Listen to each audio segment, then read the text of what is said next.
Magandang araw sa ating mga kababayan sa Pilipinas at sa ibang bansa. Kumusta kayo lahat? Welcome po kayo ulit sa munti natin channel.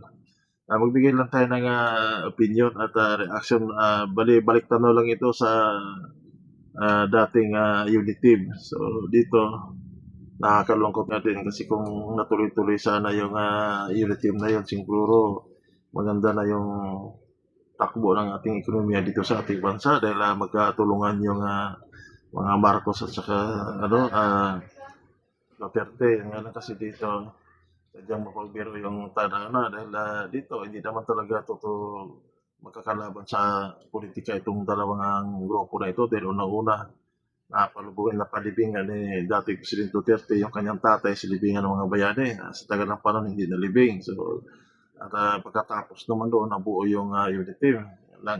Nakakalungkot yan dito dahil pagkatapos ng eleksyon, nagkakaroon na hindi pagkaunawaan.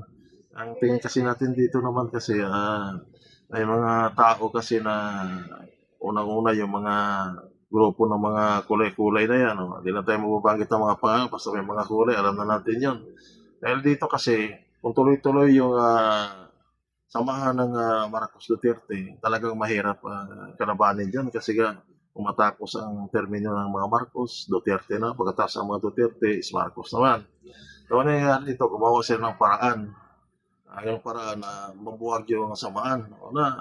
Nakipag-sanipwersa sila doon sa grupo ng mga Marcos. Alam naman din natin na nakakaplastikan dito. Unang-una, matanggap kayo ng mga kamag-anak ng ilan dyan nakulong noong panahong rehimeng Marcos Sr.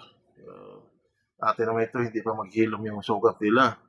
Pangalawa dito, yung iba naman dyan, dekada yung pinaglaban yung kalayaan. Ang iba pa dyan is sasalita pa yung mga nakalipas na eleksyon na kung silang manalo, ipahukay nila yung nakalibing silibingan ng mga bayani. Bagay natin itingnan natin ang gulo na talaga nakakaplastikan. Ganun pa man, kailangan nilang gawin yon dahil na para mabuwag ng ang unit team. So dito, tingin nila nagtagumpay sila. So dito, ang tinitingnan kasi nila dito habang nagpapalakas sila, makikipag-alyansa una sa mga Marcos. Dahil kung halimbawa na dumating yung panahon na bumagsak naman yung mga Duterte, isang matira is mga Marcos. Kung panahon naman na aalis na rin sila sa mga Marcos, so mahina na yung grupo ng mga Marcos dahil wala na yung mga solid supporter kagaya ng mga Duterte. Dahil dito, aminin man natin o hindi, bumagsak man ng mga Duterte, hindi dito makukuha ng mga ibang kulay dyan. Kasi dito nga naman, ang target naman dito, ang iba dyan na nasa mga Marcos na ngayon, matagal na pinaglaban na gustong magsasarili, yun nga lang, hindi rin ito tatagumpay. O dumating naman ang punto na, mawala na yung mga Duterte, tapos bumabaliktad na rin yung mga nasa ngayon, yung mga kakampi ngayon, sasarili na rin sila, siyempre, yung mga pinaglaban din mga yun. So dito, papayag ba ang sambayan ng Pilipino na makaditulad tayo doon sa North Korea? Unang-unang umalma, siyempre yung mga tagapagpatupad ng batas natin. Tayo naman ang sambayan Pilipino, ayaw din naman natin ng ganun. So dito, kung dugtungin natin kasi yung sitwasyon, malabas doon, nagagamitan na lang. Ang nakakatuwa nga dito kasi ang pinaka-wise dito is Senator Amy Marcos kasi nga kahit anong sabihin pa ng mga Duterte, talagang doon talaga siya. Ito yung wise move na sinasabi dahil dating ng panahon dito, kung wala na yung mga Duterte, siyempre yung mga supporter na nandiyan pa rin yun. Paano naman kung umalis naman yung iba dyan na mga nakapaligid sa ating presidente?